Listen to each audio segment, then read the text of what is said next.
ndinoswera ndichiona kuti nyaya dziri kufamba sei. Ndabva ndasanganawo naJP pane zvaitika kupage raJP zvakaitika zvandoda ndinge ndinokuupdate handiti so uchiteerera kana ukasati wasubscribe paSaint TV mukana uchiripo wekuti usubscribe turn on your notification bell so that whenever we upload a video you will be notified. Also don't forget to like nekushare mavideos edu handiti nekukomenta vazukuru. Also pafirst pinned comment pane mavideos andaita kumbira kuti muende munoona nekushare nehama neshamwari. And like our Facebook page rakanzi Saint TV nekufollowa our Instagram account yakanzi Saint TV official Saint Trending TV zvakare and subscribe koko. Right, maswera sei zviri kudi kwese kwamuri vazukuru vasekuru Saint. Tichiti makorokoto kuna baba Guti baba Guti avo mutungamirira founder nemutungamiriri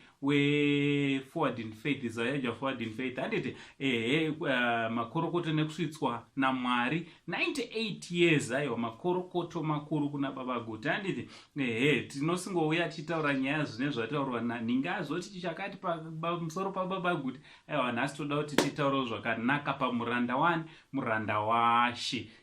So vazukuru JP pane mufano wake anonzi Kim Zata akabva anyorawo mashoko andaisa panapa zvikanzi JP ka ukasandimhoresa nhasi handibvi pano usina kundimhoresa ukasandimhoresa ndokubvisa like yangu ndobva ndanobvisa malike angu ese kuYouTube mavideos ako epaYouTube.